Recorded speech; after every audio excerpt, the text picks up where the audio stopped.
नमस्कार दोस्तों, मैं हूं अंशुमन गुप्ता और आप सभी के लिए लाया हूं मैथमेटिक्स पर एक वीडियो सीरीज जो कि पूरी तरीके से जुड़ा रहेगा अब्स्ट्रैक्ट अलजेब्रा से। यहाँ पे हम स्टडी करेंगे group theory, field theory, ring theory और इनसे जुड़े हुए टॉपिक्स को। तो ग्रुप थ्योरी स्टार्ट करने के लिए हम आइए शुरू करते हैं इसके बेसिक कॉन्सेप्ट से, यानी कि सेट से। सेट क्या होता है ये जानेंगे हम, कुछ मोटी मोटी बातें समझ लेंगे और फिर पूछेंगे हम अपने टॉपिक ग्रुप थ्योरी पर। ग्रुप थ्योरी जो है basically BSc first year second year in सब यहाँ पे पढ़ाया जाता है या स्टूडेंट्स करते हैं स्टडी। और ये अब्स्ट्रैक्ट अलजेब्रा का समझ लीजिए एक टूल है, यानी कि बहुत ही इम्पोर्टेंट पार्ट है। ठीक है, तो आइए समझते हैं ग्रुप थ्योरी। और उससे पहले हम कुछ इससे जुड़े हुए कॉन्सेप्ट्स को समझ लेते हैं। और इन कॉन्सेप्ट में जो सबसे पहली बात आती है वो आती है सेट क्या है। सेट्स यानी कि समुच्चय क्या है। सेट यानी कि समुच्चय क्या है। तो आज केवल हम यही कुछ बेसिक टॉपिक्स समझेंगे। मेन ग्रुप थ्योरी जो है वो हम नेक्स्ट वीडियो लेक्चर में करेंगे स्टडी। सेट्स क्या है, तो सेट की जैसे ही बात आती है तो हमें बस एक डेफिनेशन याद आती है। कौन सी डेफिनेशन है? The collection of well defined objects, है ना। The collection of well defined objects, यानी कि कोई ऑब्जेक्ट्स का ऐसा कलेक्शन बना दे जो कि क्या हो, वेल डिफाइंड हो। और वेल डिफाइंड का मतलब ये हो गया कि ऐसा कलेक्शन हम बनाए, यानी कि कलेक्शन हमारा ऐसा होना चाहिए जिसमें हमें कोई सा भी कंफ्यूजन नहीं होना चाहिए कि हमारे कलेक्शन में कौन सी चीजें आ रही हैं, कौन सी चीजें नहीं आ रही। जैसे कि अपन बात करें कि ये हमारा एक बैग है, इस बैग में हम केवल बुक रखना चाहते हैं, बुक्स रखना चाहते हैं, तो हमें कोई कंफ्यूजन नहीं होगी कि इसमें क्या रखें क्या ना रखें। यानी कि जो बुक है उसे हम इस कलेक्शन में, यानी कि अपने बैग में रखेंगे, और जो बुक नहीं है उसे हम इस बैग के अंदर नहीं रखेंगे। तो एक सिंपल सी डेफिनेशन हो गई कि collection of well defined object है। तो ये जो वेल डिफाइंड वर्ड है ये भी सबसे ज्यादा महत्व, यानी कि इम्पोर्टेंस रखता है यहाँ पे। ठीक है, क्या इंपॉर्टेंस रखता है कि कलेक्शन तो कोई सा भी हो सकता है, लेकिन अगर वो कलेक्शन वेल डिफाइंड है तभी वो सेट कहलाएगा। अगर वो कलेक्शन वेल डिफाइंड नहीं हुआ तो वो सेट नहीं कहलाएगा। जैसे कि हम कहते हैं कि कलेक्शन ऑफ ब्यूटीफुल गर्ल्स, तो आप सोच में पड़ जाएंगे कि ब्यूटीफुल है कौन, है ना। कैसे सोच में पड़ जाएंगे? क्योंकि भाई अपने यहाँ इंदौर या अयोध्या या भारत, पूरे भारत की बात कर लें, ब्यूटीफुल गोगे लोग हैं, ब्यूटीफुल कह जाएंगे। अमेरिका, इंग्लैंड, है ना, कहीं भी जाएंगे तो जो गोगे लोग हैं वो ब्यूटीफुल है इनके हिसाब से, अपने नजरिए के हिसाब से। और अगर अपन चले जाएं वेस्ट इंडीज चले जाएं, नाइजीरिया चले जाएं, अफ्रीका चले जाएं, वहाँ के लोगों में भाई मेरे से भी ज़्यादा ऐसे वैसे होते हैं, तो क्या लेकिन उनके हिसाब से वहां पे भी ब्यूटीफुल गर्ल्स होती है ना। यानी कि ब्यूटीफुल कौन है, इसमें बड़ा कंफ्यूजन है। हम यहाँ पे ब्यूटीफुल किसी और को कहेंगे, वहां पे ब्यूटीफुल किसी और को कहेंगे, वहां पे ब्यूटीफुल किसी और को कहेंगे। तो असल में ब्यूटीफुल कौन है, कौन यहाँ आएगा हमें पता ही नहीं। कंफ्यूजन सॉल्यूशन कुछ पता नहीं। तो कंफ्यूजन जैसे हुआ वो सेट नहीं कहलाएगा। यही बात समझ में? अगर कंफ्यूजन हुआ तो सेट नहीं कहलाएगी। अगर हमारे कलेक्शन में कंफ्यूजन नहीं है तो वो सेट कहलाएगा। ठीक है, तो ये बात हो गई कि सेट क्या होता है, collection of well defined objects. बस मोटी मोटी चीजें सीखेंगे बस, क्योंकि हमें सीखना है आगे ग्रुप थ्योरी। ठीक है, अब ये सेट हो गया। अब इसके टाइप्स में आ जाते हैं। अपन पढ़ते हैं कि नॉन एम्प्टी सेट क्या होता है। नॉन एम्प्टी सेट यानी कि अरिक्त समुच्चय। अब नॉन एम्प्टी सेट यानी कि अरिक्त समुच्चय क्या होता है? तो अब खाली किसे कहेंगे? जैसे मान लो एक बैग है, वो पूरा का पूरा खाली है, इसका मतलब क्या समझेंगे आप कि बैग में कुछ भी नहीं है ना। क्लास में गए, क्लास में एक भी स्टूडेंट नहीं है तो क्लास खाली है ना। तो यानी कि कोई ऐसा कलेक्शन हो जिसमें एक भी एलिमेंट ना हो, एक भी एलिमेंट ना हो तो उसे क्या कहा जाएगा? उसे क्या कहा जाएगा? एम्प्टी कहा जाएगा। एक भी नहीं है तो क्या कहा जाएगा? एम्प्टी कहा जाएगा, यानी कि रिक्त कहा जाएगा। एम्प्टी को नल भी बोल सकते हैं, है ना, नल पानी वाला वगैरह, ठीक है। तो अगर एक भी एलिमेंट नहीं है तो उसे क्या कहा जाता है? एम्प्टी कहा जाता है, ठीक है। अब मैंने यहाँ एक वर्ड यूज करा कि एलिमेंट क्या है, तो शायद से आप सभी को पता हो, और जैसे किसी ने नहीं पढ़ा है तो वही सेट, जैसे मान लीजिए एक सेट है, इसमें 1 2 3 4 ये सब क्या है, ये जो भी है ना, थिंग्स हैं, ऑब्जेक्ट्स हैं, इन्हें क्या कहा जाता है? एलिमेंट्स कहा जाता है। तो अगर एक भी एलिमेंट्स नहीं है तो उस सेट को एम्प्टी सेट कहा जाता है, यानी कि नल सेट कहा जाता है, यानी कि रिक्त समुच्चय कहा जाता है। और अगर एक कम से कम एक भी एलिमेंट हो गए उस सेट में तो उसे क्या कहा जाएगा? नॉन एम्प्टी सेट कहा जाएगा। अगर एक भी एलिमेंट हो गया तो उसे नॉन एम्प्टी कहा जाएगा। एम्प्टी सेट यानी कि नल सेट यानी कि रिक्त समुच्चय को हम फाई से डिनोट करते हैं। और ये ध्यान रखना है, इसका नोटेशन ऐसा ही रखना है, हमें गलती से भी करली ब्रैकेट में इस फाई को नहीं लिखना है कि ये नॉन एम्प्टी सेट हो जाएगा। ऐसा सेट जिसके पास एक एलिमेंट फाई नाम का एलिमेंट है, और अगर ऐसा लिखा हुआ तो इसका मतलब होगा ये एम्प्टी। तो एक बात हम समझ गए कि क्या है नॉन एम्प्टी सेट क्या है। अब इसी में एक टॉपिक अपन पढ़ते हैं, इसका नाम है सबसेट, जो कि ये भी आपके काम में आने वाला है। सबसेट क्या होता है? सबसेट यानी कि उप समुच्चय। उप समुच्चय, अब ये क्या होता है?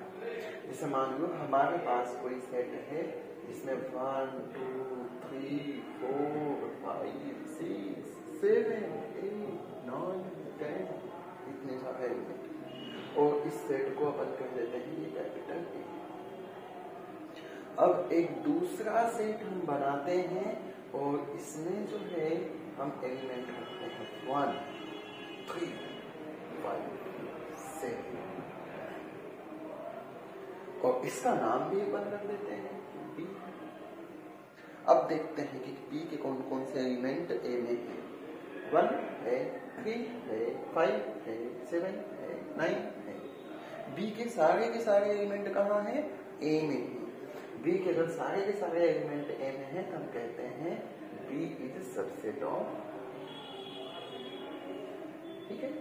जिसके सारे के सारे एलिमेंट दूसरे सेट में बिलोंग कर जाएंगे उसे सबसेट कहा जाएगा। दो नोटेशन है, एक ये नोटेशन है, एक ये नोटेशन है। तो सही रूप से यहाँ पे ये वाला नोटेशन है इस टाइप का, ये वाला मतलब बराबर भी हो सकता है, यहाँ पे बराबर वाली कंडीशन कुछ है ही नहीं है ना। तो सबसेट के जो नोटेशन हैं वो क्या है? एक ये नोटेशन है, एक ये नोटेशन। स्ट्रिक्टली सबसेट हो गया सबसेट, ठीक है। सबसेट का कॉन्सेप्ट भी समझ गया। आगे चलते हैं, सबसेट भी पढ़ लिया हमने। अब थोड़ा सा कॉन्सेप्ट पे आ जाए। जैसे कि मान लो हमारे पास एक सेट है कैपिटल ए, इसमें ए बी सी डी इतने एलिमेंट हैं। तो अगर हम बात करें ए की, तो ए क्या है? ए कैपिटल ए का मेंबर है, और कैपिटल ए का मेंबर है तो इसे ए बिलोंग्स टू कैपिटल ए कहते हैं। और यहाँ पे 1 इसका मेंबर नहीं है तो इसे ऐसे काट देते हैं, कहते हैं ये इसका मेंबर, ठीक है। तो ये बिलोंग्स टू, ये doesn't belongs to, okay. Then और थोड़ा सा आगे चलते हैं, सेट हो गया, सबसेट हो गया, और फिर बात करते हैं हम ये सारी चीजें बेसिक कॉन्सेप्ट में चलेंगे, ठीक है। थोड़ा ध्यान रखना, जैसे मान लो कि हमें बताना है कि ए कोई सेट है और बी कोई सेट है, इन दोनों को हमें बताना है ये इक्वल है, यानी कि दो सेट को इक्वल बताना है, यानी कि इक्वल सेट क्या होता है ये समझना है, ठीक है। तो इक्वल सेट क्या होता है? अगर हम ये बता दें कि ए सबसेट है बी का और बी सबसेट है, बी सबसेट है ए का, तो ये दोनों मिल अगर कंडीशन होल्ड हो जाते हैं तो हम बोलते हैं ए और बी अलग अलग नहीं, एक ही है। ठीक है, अगर मैं बोलूं कि मेरे पास जो पैसे हैं वो आपके पैसों के बराबर है, और फिर बोलूं आपके पास जितने पैसे हैं उतने ही मेरे पास हैं, मेरे पास जितने हैं उतने आपके पास है, आपके पास जितने हैं उतने मेरे पास है, इसका मतलब क्या होगा? हम दोनों के पास बराबर बराबर पैसे भाई, है ना? बराबर होने तभी तो मेरे पास जितने उतने आपके पास, आपके पास जितने उतने मेरे पास। ठीक है, यानी कि दो सेट कोई बताना है तो हमें पहले को दूसरे का सबसेट, दूसरे को पहले का सबसेट, ये प्रूफ करना पड़ेगा। और आगे चलते हैं, यही प्रूफ करना है, ए सबसेट है बी का। तो कैसे प्रूफ करेंगे? तो हम कहेंगे भैया यहाँ का कोई मेंबर है, यहाँ पे कोई मेंबर, कोई एलिमेंट बिलोंग करता है, और हेन तेन केन प्रकार है, जैसे तैसे करके हमने बता दिया कि ये भैया ये जो एलिमेंट है ये बी का भी एलिमेंट है। ए का एलिमेंट था भैया, अपने घर में बिलोंग करता था, पड़ोसी के घर में भी बिलोंग करने लगा, इसका मतलब क्या हो जाएगा कि ए सबसेट हो जाएगा बी का। ठीक है, यानी कि अगर अपन को प्रूफ करना है कि ये इसका सबसेट है, हमें क्या करना पड़ेगा? ये छोटे वाले सेट का एलिमेंट मानना पड़ेगा और बड़े वाले सेट का बता देना पड़ेगा। अगर हम ये बता पाएंगे तो ये क्या कहलाएगा? ए सबसेट है बी का। ठीक है, चलिए अब फटाफट कुछ जो कॉन्सेप्ट है क्रॉस प्रोडक्ट वगैरह की ये समझ लेते हैं अपन। एक कॉन्सेप्ट है Cartesian product of two sets. जैसे मान लो ए और बी कोई दो नॉन एम्प्टी सेट है। क्या है? नॉन एम्प्टी सेट्स है। ए और बी कोई दो नॉन एम्प्टी सेट है, तो इनका जो कार्टेशियन प्रोडक्ट होता है वो डिनोट किया जाता है ए क्रॉस बी से, और डिफाइन किया जाता है ordered pair of elements A B such that first element belongs to first set and second element belongs to second set, and this is called the Cartesian product of the sets, non empty sets A and B. जैसे हम मान लिए कि capital A में अपने पास 1 और 2 element है, capital B जो है उसके पास है 2, 3 दो एलिमेंट, तो ए क्रॉस बी जो होगा ये कुछ इस तरीके से होगा, इसका एक एलिमेंट, इसका एक एलिमेंट, इसका वही एलिमेंट, इसका दूसरा एलिमेंट, ये इसके दोनों एलिमेंट हो गए खत्म, तो इसका दूसरा एलिमेंट, इसका पहला एलिमेंट, है ना, और इसका दूसरा एलिमेंट और इसका पहला एलिमेंट, ये इस तरीके से इनका कार्टेशियन प्रोडक्ट डिफाइन होगा। ऐसे हमारे पास दो सेट के अगर दो सेट की जगह पे अगर 3 सेट दे देता है, 3 नॉन एम्प्टी सेट्स दे देता है, तो फिर क्या होगा? ट्रिपलेट चलेगा, जहां पे ये ऑर्डर्ड पेयर चल रहा है यहाँ पे ऐसे ट्रिपलेट चल रहा है। आगे हम पढ़ेंगे, आने वाले मतलब आगे जो पढ़ते जाएंगे तो हमें एन टपल्स भी पढ़ना है, यानी कि एन बार इनका क्रॉस प्रोडक्ट करना है, यानी कि आर क्रॉस आर ऐसे करते करते कितने बार एन टाइम्स, तो यहाँ पे एन टपल्स कहा जाता है। 2 है तो ऑर्डर्ड पेयर, 3 है तो ट्रिपलेट्स, फिर 4 tuple, 5 tuple, 6 tuple, n tuples ऐसे करते जाएंगे। तो ये है कार्टेशियन प्रोडक्ट। ठीक है, देन इसके आगे चलते हैं।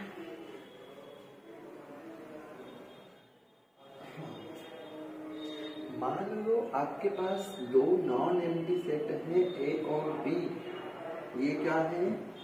नॉन एम्प्टी है, यानी कि अरिक्त है। ठीक है, इनका हमने पता कर लिया क्रॉस प्रोडक्ट। अब हमने कोई नियम डिफाइन करा ए से बी में, ए से बी में कोई नियम डिफाइन करा। अब ये नियम हम इस तरीके से डिफाइन करते हैं कि उस नियम में जितने भी एलिमेंट आते हैं वो सभी के सभी, यानी कि उस नियम में जितने, उस नियम से जो भी सेट बना, उस नियम से जो भी सेट बना वो सेट ये ए क्रॉस बी का क्या है? सब सेट है।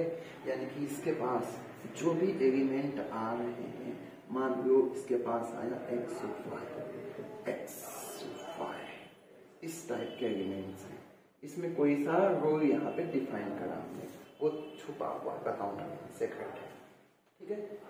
अभी बता दूंगा तो एलिमेंट मुझे लेके बताने पड़ेंगे, ठीक है। बस अभी ये समझो कि आर कोई नियम यार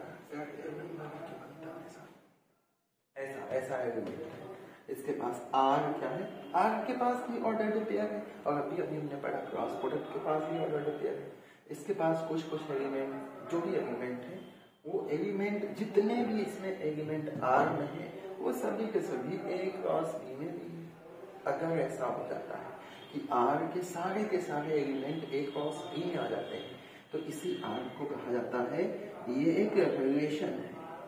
क्या है? रिलेशन है, संबंध है सेट ए से सेट बी में, और इसके एलिमेंट्स को लिखा जाता है x is related to y, या इसी को डिनोट किया जाता है x y belongs to capital R, ठीक है। यानी कि जो रिलेशन होता है दो सेट में, एक सेट से दूसरे सेट में जो रिलेशन होता है उसी तरीके से डिफाइन होता है कि अगर ये R में जो भी एलिमेंट, R जो भी सेट है ये A क्रॉस B का सबसेट हो जाता है तो क्या कहा जाता है इसे, एक रिलेशन, ठीक है। अब टाइप्स ऑफ रिलेशन में बहुत सारी चीजें आ जाएंगी, जैसे कि R के पास इसका एक भी एलिमेंट नहीं आता तो इसे एम्प्टी या नल रिलेशन कहा जाता है, या R जो है A क्रॉस B के बराबर हो जाता है तो यूनिवर्सल रिलेशन कहा जाता है। फिर आगे और चले हम तो कुछ स्पेसिफिक 3-4 टाइप्स के रिलेशन अपन पढ़ेंगे, और ये जो रिलेशन रहेगा इसमें हमें फर्स्ट 12th में पढ़ा होगा आप लोगों ने। एक को कहा जाता है रिफ्लेक्सिव, एक को कहा जाता है सिमेट्रिक, एक को कहा जाता है ट्रांजिटिव, और एक को कहा जाता है एंटी सिमेट्रिक, ठीक है। ये दो सेट पे डिफाइन होने वाले रिलेशन है, ये ऑन अ सेट डिफाइन होने वाले रिलेशन है, एक सेट पे डिफाइन होने वाले रिलेशन है, ठीक है। तो यहाँ से कुछ अलग अलग चीजें हम स्टडी करेंगे, जैसे कि आगे चल के आपको पढ़ना रहेगा को सेट क्या होता है, पार्शियल ऑर्डर सेट क्या होता है, इक्विवेलेंस क्लास क्या होता है, या इक्विवेलेंस रिलेशन क्या होता है। तो वो सारी चीजें यहाँ से हमें समझना है। अभी ज्यादा डिटेल में नहीं जाते हैं, अभी बस उतना पढ़ते हैं जिससे कि हम क्या कर सके, ग्रुप थ्योरी के बेसिक्स को कंप्लीट कर सके। अच्छा, एक कॉन्सेप्ट और यहीं पे अपन पढ़ लेते हैं जिसका नाम है फंक्शन। अब आप बोलोगे पहले तो सबने सेट पढ़ाया है ना, फिर रिलेशन भी बता दिया, फंक्शन भी कराएंगे है ना, सेट भी कर दिया, रिलेशन भी कर दिया,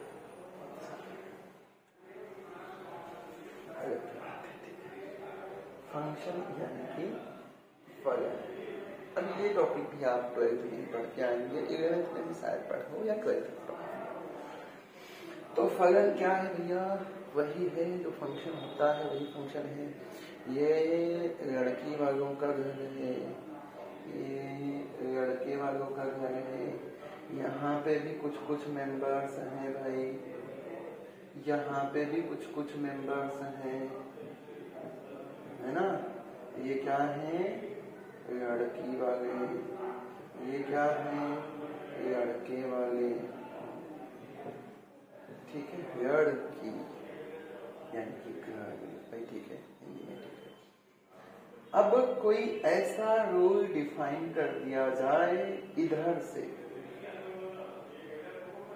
लड़की हटा तो नहीं तो आप लोग ना बहुत कुछ कर डालोगे, सही समय फंक्शन कर लो। ये है, ठीक है, ये सेट है कैपिटल ए, ये सेट है कैपिटल बी। अब कोई ऐसा नियम यहां से डिफाइन कर दिया जाए इधर को, कोई ऐसा नियम सेट ए से सेट बी में डिफाइन कर दिया जाए कि इधर के ईच एलिमेंट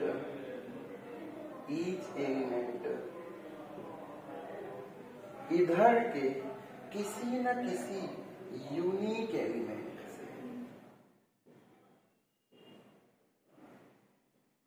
इधर का प्रत्येक मेंबर इधर के किसी न किसी यूनिक मेंबर से अगर जुड़ जाता है तो इसी रूल को ही कहा जाता है फंक्शन।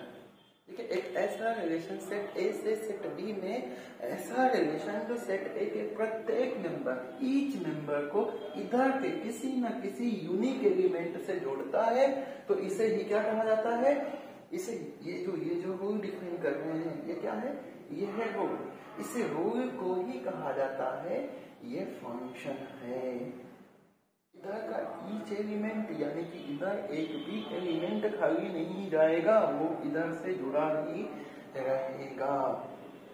आगे बात समझ में? ये भैया है स्टूडेंट, ये है समझ लो चेयर, तो हर एक स्टूडेंट चेयर पे बैठेगा, कोई स्टूडेंट खड़े खड़े नहीं पड़ेगा। आई बात समझ में? हर एक स्टूडेंट चेयर पे बैठेगा। हाँ, ऐसा हो सकता है, कैसा हो सकता है कि दो स्टूडेंट एक चेयर पे जाके बैठ जाए, चेस्ट करके धक्का मुक्की करके, है ना, आधे आधे, लेकिन इधर का एक एलिमेंट इधर के यानी कि एक स्टूडेंट दो चेयर पे नहीं बैठेगा। ठीक है, क्यों? क्योंकि यहाँ पे डेफिनेशन क्या है? यूनिकनेस है। यूनिकनेस मतलब एक के अलावा। ठीक है, तो ऐसा रूल जो इधर के हर एक मेंबर को इधर के किसी न किसी यूनिक एलिमेंट से रिलेट कर देता है, तो इसी रूल को ही कहा जाता है एक फंक्शन है। ठीक है, फंक्शन हो गई। फिर हो गया इसके आगे और भी कई टॉपिक्स हैं फंक्शन के टाइप्स में, जैसे वन फंक्शन होता है, ऑन टू फंक्शन होता है, मेनी वन होता है ना, फिर वन ऑन टू दोनों हो गए, तो बाइजेक्टिव होता है, इंजेक्ट और इनटू होता है, ऐसे कई सारे टाइप्स के फंक्शन होते हैं। बहरहाल अभी उनसे लेना देना नहीं है ज्यादा कुछ, बस ऐसा ही कुछ समझना है। ठीक है, और आगे फंक्शन भी करवा दिया। चलो अब कुछ और भी पढ़ लेते हैं जो आपने बहुत पहले पढ़ के रखा हो। जैसे कि आप अभी देखते होंगे घर में छोटे छोटे बच्चे होते हैं, तो उनके मैथ्स की बुक में ही नंबर सिस्टम वगैरह पढ़ते हैं, जैसे बना रहता है। कैसा बना रहता है? 5 लिखा रहता है, प्लस लिखा रहता है, बड़ा सा ब्रैकेट लिखा रहता है, 6 लिखा रहता है, फिर प्लस बना रहता है, यहाँ पे 11 लिखा रहता है, फिर ये ब्रैकेट बंद रहता है, फिर ये इक्वल टू लगा रहता है। यहाँ पे डब्बा बना देते हैं, यहाँ पे प्लस लगा देते हैं, 6 लगा देते हैं, और बच्चों को बोलते हैं इस डब्बे में क्या होता है। बच्चा तो चॉकलेट खाता है, चॉकलेट बनेगा, है ना। तो ये है क्या है, क्या है, यही समझना है।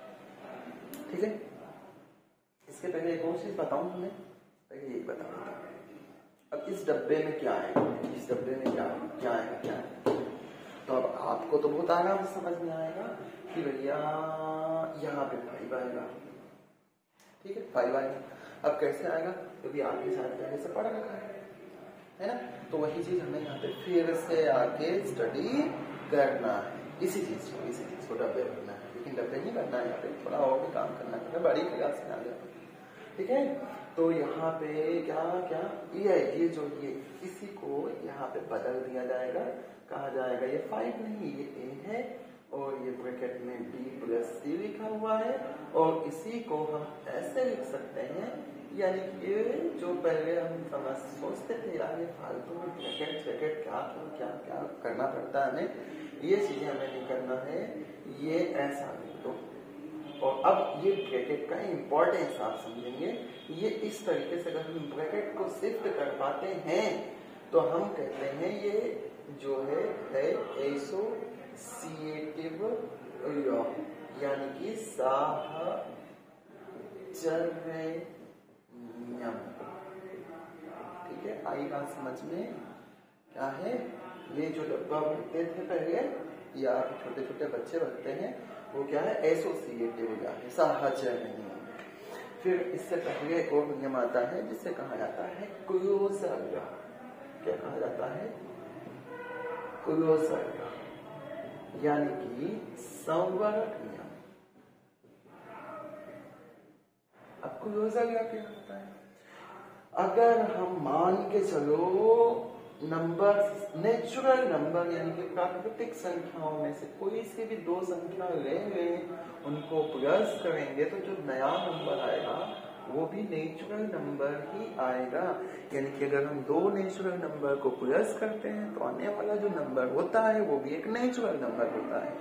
तो यही कहलाता है क्लोजर ग्राफ। किसी सेट से हम दो एलिमेंट ले लें, उन दोनों के बीच में हम कोई सा भी ऑपरेशन लगा दें, जो ऑपरेशन की बात हो रही हो, प्लस माइनस मल्टीप्लिकेशन डिवाइड या कुछ अपने मन से डिफाइन करके लगा दें, और आने वाला जो नया रिजल्टेंट हो वो भी उसी सेट से आता है, तो हम कहते हैं ये क्लोजर ग्राफ है। अब आप ये कहेंगे कि भाई 12 में से 5 को माइनस करेंगे तो 7 आएगा, ये भी माइनस भी क्लोजर ग्राफ। भाई यहाँ पे ये ध्यान देना, यहाँ सब ऑपरेशन का खेल है ना, ऑपरेशन सेटिस्फाई करता है उस रूल को, ये ध्यान देना। नंबर से मतलब है, लेकिन सेटिस्फाई कौन करता है, वो ऑपरेशन। जैसे माइनस के रिस्पेक्ट में क्लोजर लॉ सेटिस्फाई यहाँ पे नहीं होगा। कैसे नहीं होगा, आप 12 में से 5 को माइनस करोगे 7 आएगा, लेकिन 5 में से 12 को माइनस करोगे माइनस का 7 आएगा, और ये माइनस का 7 नंबर जो है एक नेचुरल नंबर नहीं है। यानी कि माइनस वाला जो ऑपरेशन होता है वो क्लोजर लॉ को सेटिस्फाई नहीं करता है। आगे का एक लॉ हमने पढ़ लिया क्लोजर लॉ। क्लोजर लॉ क्या होता है, अगर कोई किसी भी नंबर सिस्टम से किसी भी सेट से कोई भी दो एलिमेंट ले लें, उनके बीच में ऑपरेशन को अप्लाई कर दें, और आने वाला जो नया यानी कि उन दोनों ऑपरेशन को सॉल्व करने के बाद जो आएगा रिजल्ट, वो भी अगर उसी सेट से उसी नंबर सिस्टम से होता है तो उसे कहते हैं क्लोजर लॉ। ठीक है। नेक्स्ट आपको बहुत अच्छा लगेगा कि भैया 5 में ऐसा क्या प्लस कर दें, छोटे छोटे बच्चों को आता है 5 में ऐसा क्या प्लस कर कि 5 है, बच्चे बनते हैं डिब्बा, तो 5 में आप तो बोलोगे 5 मतलब 0 है ना, या फिर ऐसे ही 5 में क्या मल्टीप्लाई कर दें, आंसर ले लिया, चलो ठीक है आंसर ले लो, डब्बा फिर बना दो, फिर फायदा। अगर 5 में 0 प्लस करते तो 5 ही आता है, 5 में 1 से मल्टीप्लाई करते हैं तो 5 ही आता है। अब ये क्या है, ऐसा क्यों होगा? तो ये होता है आइडेंटिटी। ये जो दोनों है ना, ये अपने अपने ऑपरेशन के क्या है, आइडेंटिटी है, आइडेंटिटी एलिमेंट। अब ये क्या होता है, अगर हम किसी भी सेट से जो भी पर्टिकुलर सेट दिया हुआ हो, दो एलिमेंट ले गए, ठीक है, तो क्या एक एलिमेंट ले लो और उस पर कोई दूसरा एलिमेंट ऑपरेशन के साथ अप्लाई करो और उस पर कोई फर्क नहीं पड़े। देखो कितना 5 में 0 प्लस कर रहे हैं, इस पर कोई फर्क नहीं पड़ रहा, 5 ही आ रहा है। चाहे तो इस 0 में आप 5 को प्लस को तब भी फर्क नहीं पड़ेगा, 5 ही आएगा। चाहे तो 1 में 5 का मल्टीप्लाई हो तब भी कोई फर्क नहीं पड़ेगा, 5 ही आएगा। तो ये अगर ऐसा किसी एलिमेंट के साथ तो होता है, जिस एलिमेंट के कारण से होता है उसे ही कहा जाता है आइडेंटिटी एलिमेंट। 0 किसी भी एलिमेंट में प्लस करोगे 0 का कोई इफेक्ट उस पर पड़ेगा ही, है ना। तो 0 को प्लस का आइडेंटिटी और 1 को मल्टीप्लिकेशन का आइडेंटिटी कहा जाता है। बस 2 नियम और बताऊंगा, फिर आज के क्लास में करूंगा एंड, ठीक है। आगे के लेक्चर्स में हम थ्योरी के बारे में करेंगे स्टडी। और एक और ये आइडेंटिटी आपको बता दिया। अब इसी से एक और समझ लो, 5 का मल्टीप्लाई अगर आप 1/5 को करते हो तो 1 आता है, यानी कि फिर से आइडेंटिटी आ गया। और 5 में अगर आप प्लस करते हो -5 तो आता है 0, यानी कि फिर से आइडेंटिटी आ गया। ये मल्टीप्लिकेशन की आइडेंटिटी आई और ये एडिशन की, ठीक है, प्लस। तो क्या मैं बताना क्या चाहता हूँ कि अगर कोई भी दो नंबर को ले लो, उनके बीच में उस ऑपरेशन को लगा दो, तो अगर उस ऑपरेशन का आइडेंटिटी एलिमेंट मिल जाता है तो वो एक दूसरे को क्या कहलाते हैं, एक दूसरे को कहलाते हैं इनवर्स। ये सब पहले पढ़ा हुआ है ना।